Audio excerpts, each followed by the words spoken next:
In this video, we will tell you about 3 of the most recently developed methods of carbon dioxide capture and removal from the atmosphere, which are using biomass, using ionized liquids, and using seawater.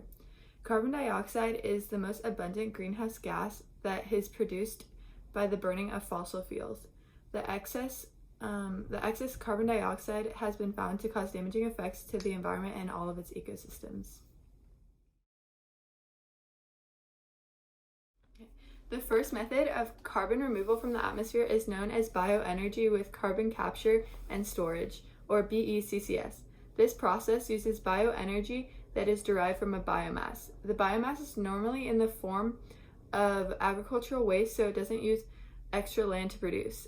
The bioenergy is extracted in the form of heat or electricity, and the biomass uses the processes of combustion, fermentation, and pyrolysis, which uses high temperatures to break down the biomass into its original chemical structure.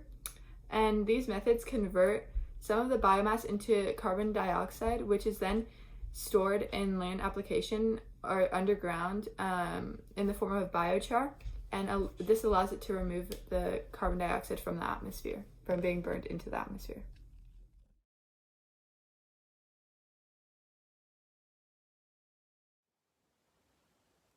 Hi, I'm Cameron, and I'm going to be talking about the second method of carbon removal, which is using ionic liquids. And so ionic liquids are liquids that are completely composed of ions and have properties like a high thermal stability, low vapor pressure, and the ability to dissolve many compounds. And so this method would be most effective in post-combustion gases when burning fossil fuels. And the idea is to replace aqueous amine solutions in the amine gas treatment. And so amine gas treating is when you dissolve the CO2 in a solution, and then CO2 can be transported and stored. And so some problems with the amine solution is that they degrade at extreme temperatures, are corrosive, and have a high parasitic energy load.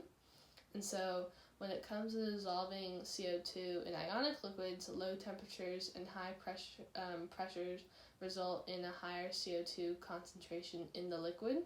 And in order to have lower pressures and higher temperatures to reach a similar concentration, some scientists have tried combining amino acid anions with cations to create an ionic liquid.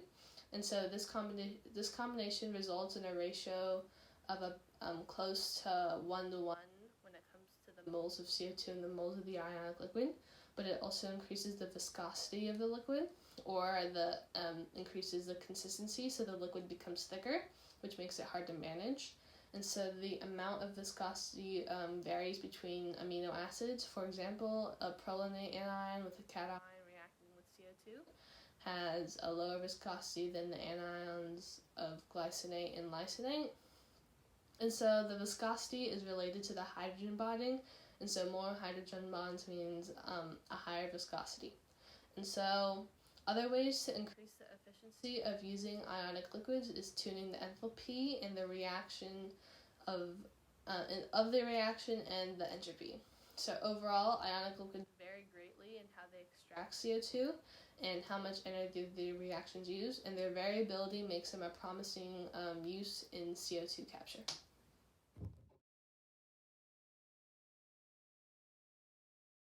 Hi, my name is Ananya, and I will be talking about a third method of carbon removal, which is seawater capture. In this method of carbon removal, the carbon from the seawater is extracted from the sea instead of the air. The sea has a higher concentration of carbon, so it is easier to separate out the carbon from the sea than the carbon from the atmosphere. Once the carbon from the sea is removed, the carbon from the atmosphere is pulled down into the ocean for the ocean to regain balance. The American Navy has created a prototype where a device takes the carbon that is captured from the seawater and is turned into fuel. This way, the ships do not have to stop to refuel, and the carbon from the sea is used.